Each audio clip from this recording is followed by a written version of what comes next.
नमस्कार, चिंतन institute of education में आपका एक बार फिर से स्वागत है।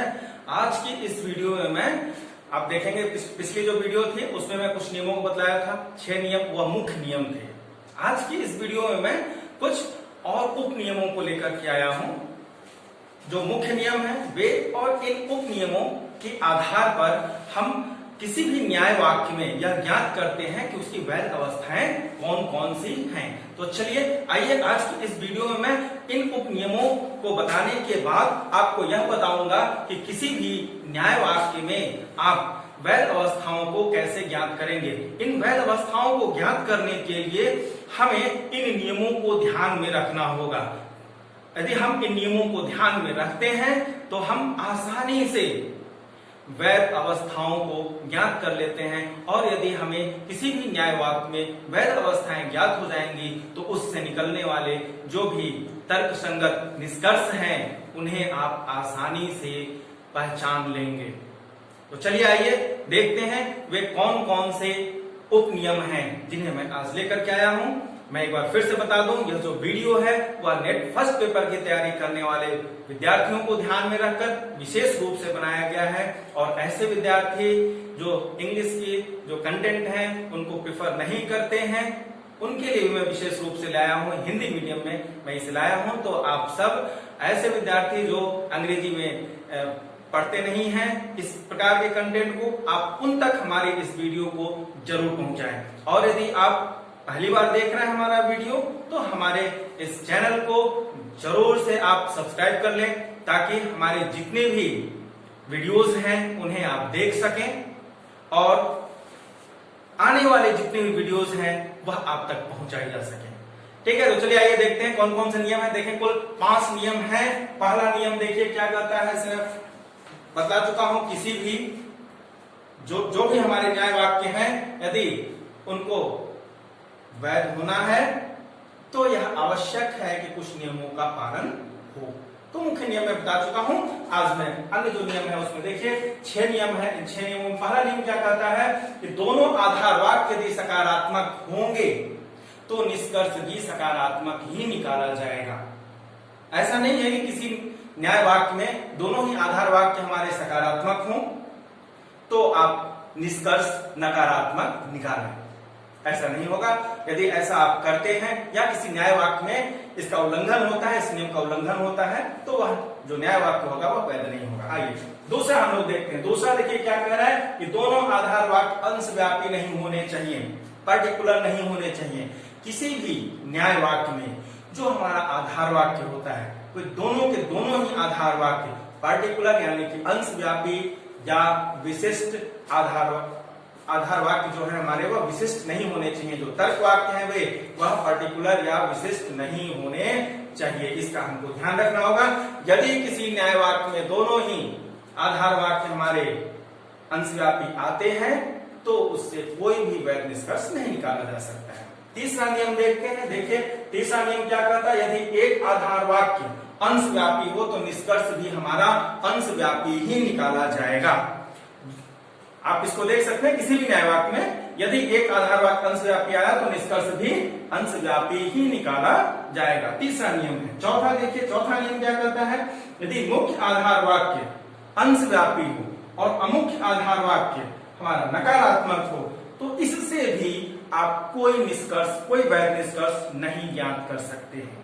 तो आपको यह ध्यान देना होगा किसी भी न्याय वाक्य में पहला आधार वाक्य यदि अंशव्यापी हो तो जो दूसरा है वह नकारात्मक नहीं होना चाहिए। यदि अंशव्यापी और नकारात्मक का कॉम्बिनेशन बनेगा तो वह न्याय वाक्य, उस न्याय वाक्य में आप वैध निष्कर्ष नहीं ज्ञात कर पाएंगे।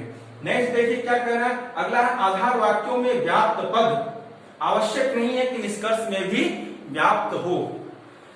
कल जब मैं मुख्य नियमों को बता रहा था अपनी जब पिछली वीडियो में, आप मेरी पिछली वीडियो को देखेंगे तो वहां पर मैं बताया था कि जो निष्कर्ष में व्याप्त होता है उसे आधार वाक्यों में भी व्याप्त होना चाहिए। लेकिन यदि कोई पद आधार वाक्यों में व्याप्त है तो जरूरी नहीं है कि वह निष्कर्ष में भी व्याप्त हो, वह अव्याप्त भी हो सकता है। क्योंकि हम बड़े से छोटा निष्कर्ष ज्ञात कर सकते हैं लेकिन छोटे से बड़ा निष्कर्ष ज्ञात नहीं किया जा सकता। इसीलिए यह नियम यहाँ पर बना हुआ है कि यदि निष्कर्ष में कोई चीज व्याप्त है तो आधार वाक्य में उसे व्याप्त होना चाहिए, लेकिन यदि आधार वाक्य में व्याप्त है तो निष्कर्ष में वह व्याप्त भी हो सकता है और अव्याप्त भी हो सकता है। आइए अगला नियम देखिए क्या है। अगला नियम कहता है कि मध्यम पद दोनों आधार वाक्यों में व्याप्त नहीं होना चाहिए। मुख्य नियमों को बताते समय मैं आपको यह बताया था कि जो हमारे मध्यम पद होते हैं वह एक आधार वाक्य में जरूर व्याप्त होना चाहिए, लेकिन दोनों आधार वाक्यों में उसे व्याप्त नहीं होना चाहिए। ठीक है, तो इस प्रकार से आप देखेंगे यह जो है 6 उप नियम हैं, 6 मुख्य नियम और 6 उप नियम। इन नियमों को ही ध्यान में रख करके हम जो हमारे न्याय वाक्य हैं उसकी वैध अवस्थाओं को ज्ञात करते हैं। तो चलिए आइए अब मैं आपको बताने जा रहा हूं कि उन वैध अवस्थाओं को हम कैसे ज्ञात करते हैं। देखें,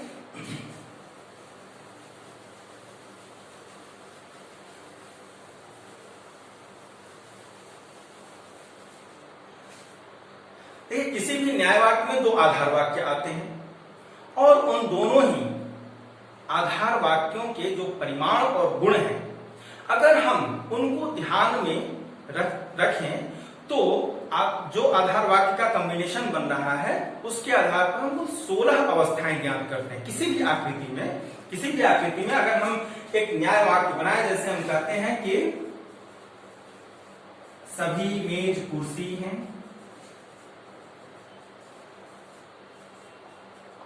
फिर दूसरा आधार वाक्य हमारा सभी कुर्सी टेबल हैं,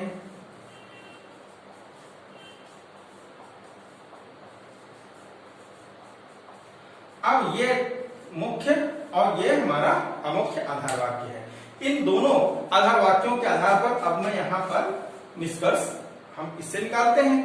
तो ये जो आधार वाक्य है, 2 आधार वाक्य किसी भी आकृति में, मैं आप लोगों को बताया हूं कि जो न्याय वाक्य है उसकी कुल 4 आकृतियां बनती हैं। किसी भी आकृति में आप देखेंगे ये जो आधार वाक्यों का यह जो युग्म है यह 16 प्रकार के बनते हैं किसी भी आकृति में।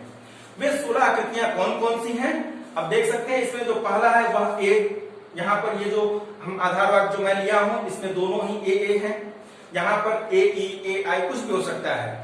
तो आइए वे जो 16 अवस्थाएं पहले मैं उनको बताता हूं। 16 अवस्थाएं कौन कौन सी हैं तो देखिए, यदि पहला ए और फिर दूसरा ए तो एक ये हो जाएगा। अभी निष्कर्ष की मैं बात नहीं कर रहा हूं। दूसरा हो जाएगा हमारा ए ई, तीसरा हो जाएगा ए आई और फिर ए ओ, ये हो गए। नेक्स्ट इसके बाद ई ए, ई ई, ई आई, फिर ई ओ। नेक्स्ट आप देखेंगे आई ए, आई ई, आई आई, आई ओ।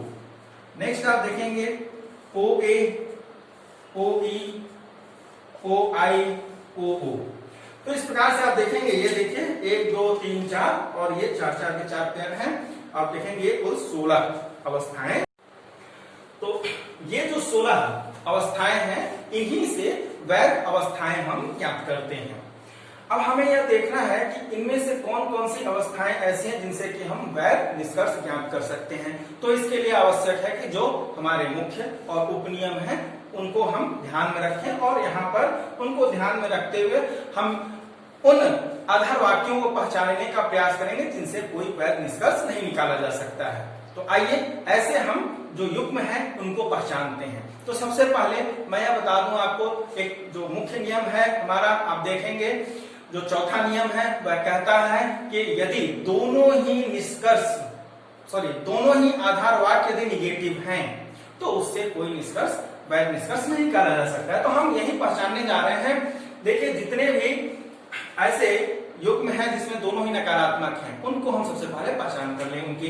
तो देखिए यहाँ पर ये ई दोनों ही क्या है, नकारात्मक है। तो इस ऐसे 2 आधार वाक्यों के आने से कोई वैध निष्कर्ष नहीं निकलेगा। फिर यहाँ देखिए ओ और ई, ये दोनों भी क्या है, नकारात्मक हैं।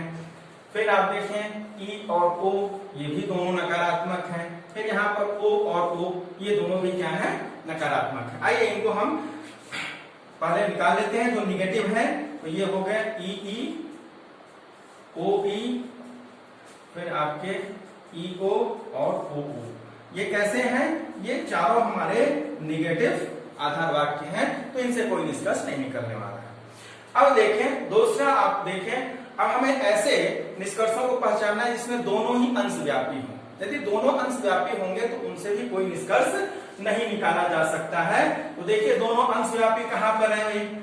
ये आई और आई दोनों अंश व्यापी हैं। आई और ओ ये दोनों भी क्या है? अंश व्यापी हैं। फिर ओ और आई ये दोनों भी क्या है? दोनों ही अंश व्यापी हैं।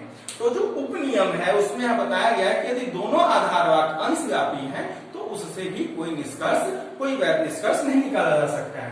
तो तीन ये आगे जो कि हमारे पर्टिकुलर हैं, दोनों ही पर्टिकुलर हैं। तो कौन कौन से हैं? ये आई आई, आई ओ और ओ आई।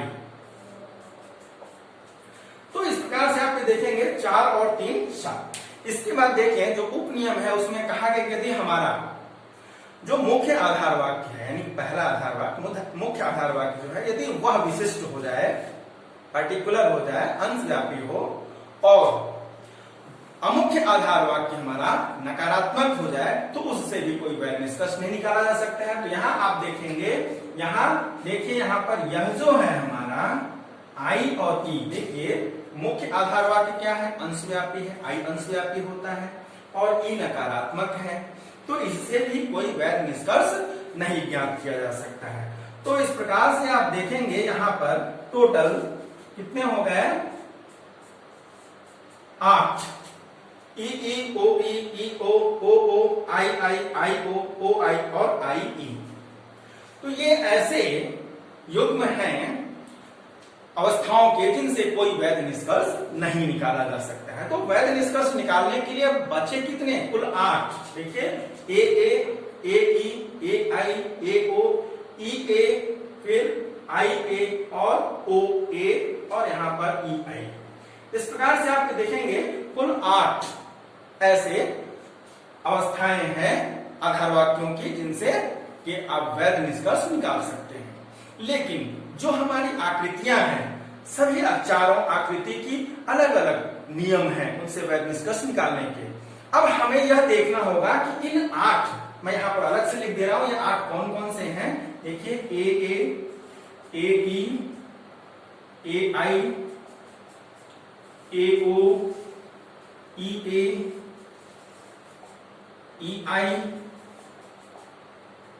आई ए और ओ ए, यही 8 ऐसी अवस्थाएं हैं जिनसे कि आप वैध निष्कर्ष ज्ञात कर सकते हैं। अब मैं बात करने जा रहा हूं जो हमारी प्रथम आकृति है। प्रथम आकृति में इन 8 अवस्थाओं में से कौन कौन सी ऐसी अवस्थाएं हैं जिनसे कि हम वैध निष्कर्ष निकाल सकते हैं। तो आइए चलिए देखते हैं। मैं इसे मिटा दे रहा हूं।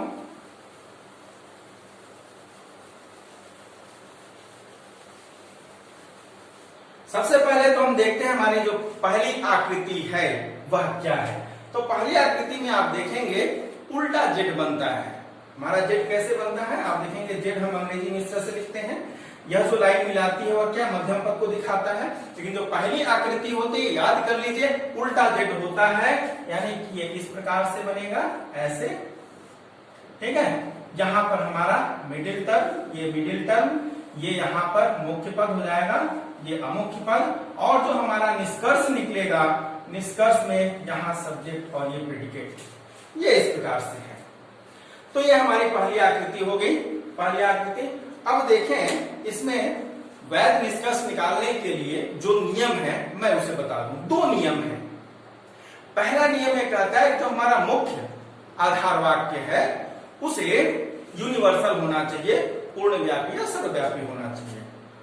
तात्पर्य क्या है कि जो हमारा मुख्य आधार वाक्य होगा, जो हमारा यह P होगा, जो मुख्य आधार वाक्य होगा, वह क्या होना चाहिए? यूनिवर्सल कह रहा है, यानी कि A और E यही तो मानक तर्क वाक्य यूनिवर्सल है, यानी कि मुख्य आधार वाक्य A या E में से ही कोई आएगा, I और O नहीं हो सकता है। दूसरा नियम यह कहता है जो हमारा अमुख्य आधार वाक्य है अमुख्य आधार वाक्य सकारात्मक होना चाहिए। जो एस यानी दूसरे नंबर पर ये जो आएगा दूसरा आधार वाक्य, अमुख्य आधार वाक्य, वह क्या होगा? सकारात्मक होगा, यानी कि वह या तो ए होगा या आई होगा। यही दो नियम है, इसको मैं लिख देता हूं, इसे आप याद कर लें। जो नियम है, इन नियमों को याद रखेंगे तभी आप आसानी से पहचान सकेंगे। तो देखिए पहला नियम क्या कहता है? मुख्य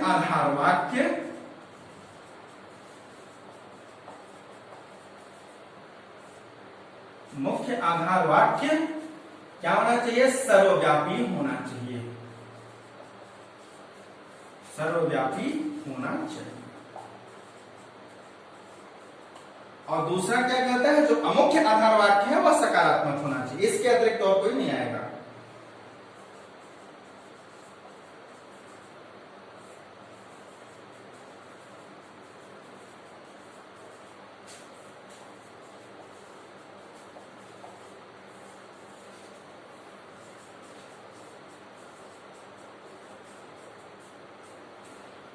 पहली जो आकृति है उसके दो नियम है। पहला कहता है मुख्य आधार वाक्य सर्वव्यापी होना चाहिए, यानी कि ए और ई, इसके अतिरिक्त आई और ओ नहीं आएंगे, ठीक है, केवल ए और ई ही आएगा। दूसरा नियम है कि अमुख्य आधार वाक्य सकारात्मक होना चाहिए, यानी कि ए और आई, यही जो दो हमारे तर्क वाक्य हैं वो सकारात्मक होते हैं। तो अब देखिए, अब इन 8 में से इन दो नियमों पर हमें जो वैध अवस्थाएं हैं उनको ज्ञात कर लेना है। तो देखिए, आप देखिए जो अवस्थाएं हैं इसमें पहला मुख्य है और दूसरा अमुख्य आधार वाक्य है। तो पहला क्या करा? ए और आई, ए हो गया, ए है, और दूसरा ए और आई में से ये, यानी कि पहला यह जो है ए, इससे वैध निष्कर्ष निकलेगा। तो इसे मैं अलग से यहां पर लिख देता हूं, ए, इससे निष्कर्ष निकलेगा। फिर देखिए इसमें क्या है? मुख्य आधार वाक्य हमारा क्या यूनिवर्सल है, सर्वव्यापी है, लेकिन दूसरा क्या है? नकारात्मक है, इससे निष्कर्ष नहीं निकलेगा। दूसरा क्या? देखिए यहां पर पहला यूनिवर्सल है, सर्वव्यापी, और दूसरा क्या है? मुख्य आधार वाक्य हमारा सर्वव्यापी हो गया, अमुख्य आधार वाक्य आई सकारात्मक, यहां सकारात्मक आना चाहिए, तो इससे निकलेगा। दूसरा क्या हो जाएगा? ए आई, इससे हम क्या करेंगे? एक बार निष्कर्ष निकाल सकते हैं। फिर यहां देखिए पहला क्या है? यूनिवर्सल है, लेकिन दूसरा क्या है? यहाँ सकारात्मक होना चाहिए मुख्य आधार वाक्य, ये क्या है? नकारात्मक है, तो इससे भी कोई निष्कर्ष नहीं निकलेगा। अब यहाँ पर हम देखते हैं, देखिए पहला क्या है? ई यूनिवर्सल है, और दूसरा क्या है? ए सकारात्मक, यानी कि इससे भी निकलेगा। तो तीसरी आकृति आ जाती है हमारी, तीसरी अवस्था ई ए। फिर देखिए पहला क्या है हमारा? यूनिवर्सल है, दूसरा सकारात्मक है, इससे भी निकलेगा। तो चौथी जो वैध अवस्था है वह है ई आई। फिर देखिए ये पहला क्या है? अंशव्यापी हो गया, जबकि जो हमारा पहला आधार वाक्य यानी कि मुख्य आधार वाक्य है वह यूनिवर्सल होना चाहिए, तो इससे कोई निष्कर्ष नहीं निकलेगा। यहाँ भी वही कंडीशन है, पहला हमारा क्या है? अंशव्यापी है, तो इससे भी कोई निष्कर्ष नहीं निकलेगा। तो कुल 4 अवस्थाएं पहली आकृति में हैं जिससे कि हम कोई वैध निष्कर्ष ज्ञात कर सकते हैं। अब देखें, अब हम जो हमारे नियम हैं उनको ध्यान में रखते हुए इससे निष्कर्ष क्या आएगा वह मैं बता रहा हूं। देखिए दोनों ही अगर सकारात्मक हैं तो सकारात्मक ही निकलेगा, लेकिन जो हमारा मुख्य नियम में छठवां नियम आप देखेंगे, छठा नियम क्या कहता है कि यदि दोनों ही यूनिवर्सल हैं तो अंशव्यापी नहीं निकलेगा, यानी कि यहाँ जो निष्कर्ष आएगा वह केवल ए आएगा और कोई नहीं आएगा। फिर देखिए ये क्या है? ए और आई दोनों क्या है? सकारात्मक हैं, तो सकारात्मक ही आएगा। लेकिन यहां देखिए एक क्या है? अंशव्यापी है, तो निष्कर्ष भी क्या आएगा? अंशव्यापी। सकारात्मक हमारा आप देखेंगे ए और आई ये दोनों क्या है? सकारात्मक हैं, लेकिन यहां पर हमें निष्कर्ष कैसा निकलेगा? अंशव्यापी सकारात्मक यानी कि आई। तो ये क्या बनेगा? ए आई आई। तीसरे पर आई विचार करते हैं, पहला क्या है? नकारात्मक है ई, दूसरा क्या है? सकारात्मक है। तो आप देखेंगे यदि जो हमारा 5वां नियम है यह क्या कहता है कि यदि कोई भी एक आधार वाक्य नकारात्मक है तो निष्कर्ष हमारा क्या होगा? नकारात्मक होगा, ठीक है। और फिर देखिए दोनों ही क्या है? यूनिवर्सल है, तो अंशव्यापी भी नहीं निकाल सकते, यानी कि आई और वो निकलेगा ही नहीं, तो बचा क्या? ई, नकारात्मक में ई है। अब नेक्स्ट क्या है? ई और आई, देखिए पहला नकारात्मक है, दूसरा क्या है हमारा विशिष्ट सकारात्मक है। तो यहाँ पर जो निष्कर्ष निकलेगा नकारात्मक होने से नकारात्मक और एक विशिष्ट है तो विशिष्ट यानी कि विशिष्ट नकारात्मक ओ। तो इस प्रकार से ये 4 वैध न्याय युक्ति हमारी न्याय वाक्य इसमें आ रही है पहली आकृति में। इस प्रकार से हम लोगों ने यह देखा कि ये जो हमारी पहली आकृति है उसमें यह 4 अवस्थाएं वैध अवस्थाएं हैं। तो टोटल हम लोगों ने देखा जो 16 अवस्थाएं थी आधार वाक्यों के आधार पर जो युग्म थे, उन 16 में से 8 हमारे निकले जिनसे कि किसी भी आकृति में वैध अवस्थाएं हम ज्ञात कर सकते थे। पहली आकृति के लिए इन 8 में से 4 हमारे कैंसिल हो गए, बचे 4। इन 4 से निष्कर्षों के साथ ये 4 वैध अवस्थाएं बनी और पहली आकृति में यही हमारे क्या है वैध होंगे। ठीक है, तो इन्हें आपको याद करना। याद करने के लिए आप देखेंगे पुस्तकों में जो हमारे विद्वान पाश्चात्य विद्वान रहे उन्होंने कुछ नाम दे रखा है, लेकिन जिस तरीके से मैं बताया हूं अगर आप इन नियमों को याद रखेंगे कौन कौन सी ये वैध युग्म बन रहे हैं हमारे आधार वाक्य के, इनको ध्यान में रखेंगे और जो नियम है उनको ध्यान में रखेंगे तो वह जो बताया गया है जो कोड बताया गया उसको यदि आप नहीं याद रखेंगे तो भी आसानी से आप इस तक पहुंच जाएंगे, पहचान कर लेंगे। फिर भी मैं उन कोड को बता देता हूं। वो जो सूत्र है देखिए पहला जो हमारा निकला है ए मुख्य आधार वाक्य, अमुख्य आधार वाक्य और यह निष्कर्ष। इसके लिए बार कोडिंग की गई है BAR ए। इसमें देखिए यहाँ पर 3 बार ए आया है यानी कि पहली जो हमारी पहली वैध अवस्था है उसमें ए ये माना कर आए हैं। ठीक है, यहाँ पर दूसरे के लिए दाराई है, इसमें आप देखेंगे AI दाराई यह कोड किया गया है। तीसरी जो वैध अवस्था है पहली आकृति के लिए उसमें सिलारेंट, यहाँ पर आप देखेंगे EAE। सिलारेंट में ये जो EAE आया है यही मानक तर्क वाक्यों को ये दर्शा रहा है। और चौथे के लिए फेरियो है FERIO, यहाँ पर आप देखेंगे EIO ये है। तो याद करने के लिए ये है, अगर यह याद हो जाए तो अच्छी बात है, नहीं याद हो तो आप जो है मैं जितना कुछ बताया हूं उसे ध्यान में रखें। सबसे पहली बात तो प्रत्येक आकृति का जो नियम है, आज की इस वीडियो में पहली आकृति बताया हूं, अगली जो वीडियो बनाऊंगा उसमें दूसरी आकृति तीसरी आकृति के बारे में बात मैं करूंगा। तो ये 2 नियम आपको याद रखने हैं। फिर नेक्स्ट क्या करना है, इन नियमों के साथ जो हमारे मुख्य नियम हैं और जो उप नियम है उनको आपको ध्यान में रखना है। यदि आप इतना ध्यान में रखेंगे तो यहाँ तक आसानी से पहुंच जाएंगे और ऐसे ही जो दूसरी तीसरी चौथी आकृति है उसके भी वैध अवस्थाओं तक आप आसानी से उसकी पहचान कर सकते हैं। तो चलिए आज की इस वीडियो में इतना ही। आप देखेंगे इस पूरी वीडियो में मैं यहाँ पर व्याप्ति और अव्याप्ति के संबंध में एक छोटा सा चार्ट बना के रखा हूं। पिछली वीडियो में जब मैं बताया था तो इसका मैं बताया तो था, लेकिन एक और उसका याद रखने का छोटा सा सूत्र है। यहाँ पर देखिए मैं लिख रखा हूं, ये इसी को आपको क्या करना है, इसे भी अगर वह जो मैं तरीका बताया था वह याद हो जाता, बहुत ही आसान तरीका था वह निश्चित ही मैं पूरे विश्वास के साथ कहता हूं कि वह नहीं भूलेगा। लेकिन फिर भी इस प्रकार से भी पुस्तकों में बात की गई है तो मैं इसे भी आप लोगों के लिए लेकर आया हूं। यहाँ देखिए ये आपको याद रखना होगा एज, इन, ऑफ ये है। तो अब आप इसको चाहे जैसे भी याद कर लें। देखिए हमारी जो 4 आकृतियां हैं AEIO ये हो गई, इन सब के बगल में SBNP AEIO फिर SBNP।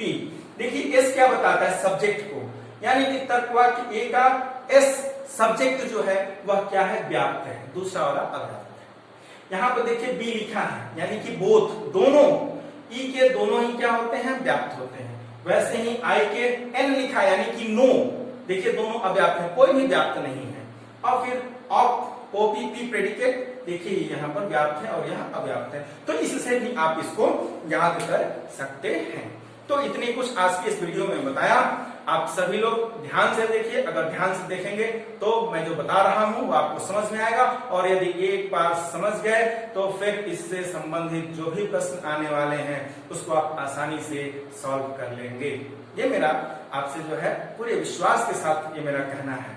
तो मेरे इस वीडियो को आप देखिए और अधिक से अधिक इसे आप शेयर करें, ताकि जितने भी हिंदी मीडियम के जो तैयारी करने वाले विद्यार्थी हैं उन तक मेरा यह वीडियो पहुंच सके। तो चलिए आज के लिए इतना ही। अगली वीडियो में मैं पुनः जो अन्य नियम हैं उनके साथ लेकर के आऊंगा। ठीक है, तो हमारे इस वीडियो को शेयर करना और लाइक करना ना भूलें, इसको अधिक से अधिक शेयर करें।